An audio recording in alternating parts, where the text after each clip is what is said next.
ఉంటుందని చెప్పేసి తర్వాత వర్షపాతం నీళ్ళు కూడా చాలా వరకు ఈ చెక్ డ్యామ్లలో దానిలో అడ్డుకుంటాం కాబట్టి గ్రౌండ్ వాటర్ కూడా బాగా పెరుగుతుంది. ఎట్లా ఫ్రీ పవర్ ఇస్తున్నాం కాబట్టి దాని ద్వారా కూడా లాభాలు జరుగుతాయని చెప్పి అసెస్మెంట్ చేసి ఇచ్చినాం.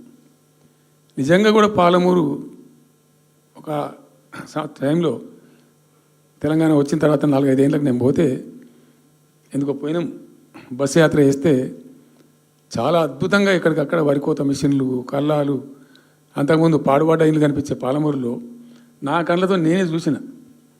ఇంకా ఇది అంతా కంప్లీట్ అయిపోతే ఈ అనుకున్న 15 లక్షల ఎకరాలకు నీళ్ళు వస్తే చాలా దివ్యంగా ఉంటుందని చాలా సంతోషపడుకుంటూ పోయినాం. సరే, ఇప్పుడు కేంద్ర ప్రభుత్వం కొత్తగా తాకీదు, అది ఎవరు చెప్పినారో తెలియదు. వాళ్ళు చెప్తున్నారు, ఇప్పుడు గవర్నమెంట్ ఉన్న వాళ్ళు చెప్తున్నారు. ఏంది, మీరు 90 టీఎంసీలు పెట్టుకున్నారు, పాత గవర్నమెంట్ పంపించింది. ఒకటి డిపిఆర్ తిప్పి పంపించిండ్రు, దాని మీద సడి లేదు, సప్పుడు లేదు, లుల్లి లేదు, లుకాండం లేదు, తల ఊగుతున్నారు. ఎందుకు తల ఊగుతున్నారు? రాష్ట్ర ప్రయోజనాలు కాపాడడానికి లేకపోతే, రాష్ట్రానికి వచ్చిన నీళ్ళని కూడా కాపాడే స్థితి లేకపోతే ఇదేం దద్దమ్మ ప్రభుత్వం? ఇంత చేత కానీ ప్రభుత్వం ఉంటే ఎట్లా? నోరు లేని ప్రభుత్వం ఉంటే ఎట్లా? పెద్ద నోరు పెట్టుకొని పెద్ద గడబడి చేయాలి కదా. ఒక 10 టీఎంసీలు పోతేనే ఒక్కొక్క రాష్ట్రం ఎక్కడ దగ్గర పోయి కొట్లాడతారు. ఇవాళ మొత్తం డిపిఆర్ఏ పంపించి ప్రాజెక్ట్ని ఆగం చేసే పరిస్థితి వస్తే సప్పుడు లేదు ఒకటి. రెండవది, ఇప్పుడేం చేసిండ్రు, ఇరిగేషన్ మంత్రి లెటర్ రాసిండు. వాడు చెప్పిండా చెప్పలేదా భగవంతుని గారికి 45 టీఎంసీలు ఇవ్వండి మాకు అనుమతి అని చెప్పి. ఎట్లా రాస్తావు నాకు అర్థం కాదు. నువ్వు ఏ ముఖం పెట్టుకొని రాస్తావు? ఇదో ప్రభుత్వమా?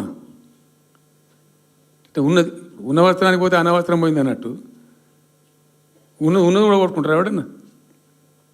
ఎవరై నీళ్ళు అవి ఆల్రెడీ బచావ్ ట్రిబ్యునల్ తీర్మానంలో ఇచ్చింది. దాన్ని కర్ణాటక వాడుతుంది, అటు మహారాష్ట్ర వాడుతుంది. వాళ్ళ లెక్కల్లో చూపెడుతున్నారు వాళ్ళు. ఆల్మట్టి డ్యాంలో వినియోగంలో చూపెడుతున్నారు వాళ్ళు. మాకు వచ్చిన 21 టీఎంసీ మేము ఇక్కడ వాడుతున్నామని చెప్పి. ఆ 2 ఎగువ రాష్ట్రాలు వాడుతుంటే ఇక్కడ వచ్చి మనకు వచ్చినటువంటిది బాజాప్తా, అది కూడా ట్రిబ్యునలే కదా, బచావత్ కూడా ట్రిబ్యునలే కదా. ఆ ట్రిబ్యునల్ తీర్పు ద్వారా వచ్చిన 45 టీఎంసీ నువ్వు ఎందుకు ఆపుతున్నావు ఇప్పుడు? ఇదో రాష్ట్ర ప్రభుత్వమా? అసలు ప్రభుత్వం ఉందా? నిద్రపోతున్నారా? ఇంతసేపు రియల్ ఎస్టేట్ దందా తప్ప ఇంకోటి లేదా? ఇల్టు భూములు ఎట్లా అమ్ముదాం, పల్టు భూములు ఎట్లా అమ్ముదాం, ఆ భూములు ఎట్లా దెబ్బ పెడదాం, ఇంత కమిషన్ కొడదాం, ఇది తప్ప రాష్ట్ర ప్రయోజనాలు, నీళ్లు, రైతులు, మనుషులు లేరా? ప్రాజెక్టులు ఎందుకు 2 ఏళ్ళ నుంచి ₹1 పెట్టలే? ఎందుకు ఒక తట్టడి మట్టి తీయలే? ఎవరు నిరోధించిన మిమ్మల్ని? ఎవరు అడ్డుపడ్డారు మీకు? ఎవరు కట్టేసారు మీ కాలను? అటు పైసా పనిచేయరు, నిష్క్రియాపరత్వంగా ఉంటారు. డిపిఆర్ పంపిస్తే సపోర్ట్ చేయరు.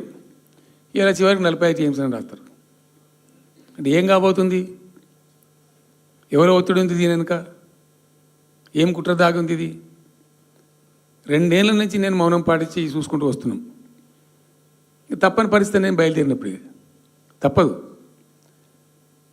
అటు కేంద్రాన్ని ఎక్స్పోజ్ చేస్తాం, ఇటు రాష్ట్రాన్ని ఎండగడతాం ప్రజల మధ్యలో ఖచ్చితంగా.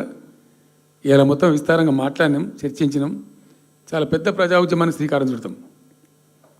కంపల్సరీ పాలమూరు, రంగారెడ్డి, నల్లగొండ జిల్లాలలో గ్రామాన దానికి పోస్టర్ డిజైన్ అవుతుంది, కరపత్రం డిజైన్ అవుతుంది. ప్రజా ఉద్యమాలు చేస్తాం, పెద్ద బహిరంగ సభలు పెడతాం. నేను స్వయంగా అటెండ్ అవుతున్న బహిరంగ సభలకు. ప్రజాక్షేత్రంలో ఈ ప్రభుత్వం యొక్క నిష్క్రియాపరత్వాన్ని ఎండగడతాం. ఇప్పుడు వాయిస్ అయితే తెలంగాణకు, మరి తెలంగాణకు ఉన్న ప్రభుత్వం మాట్లాడకపోతే ఇంకెవరు మాట్లాడాలా? మాకు 2 బాధ్యతల్ని, ఒకటి తెలంగాణ తెచ్చిన పార్టీగా, రెండవది ప్రధాన ప్రతిపక్షంగా కూడా కంపల్సరీ మా డ్యూటీ మేము చేయాలి.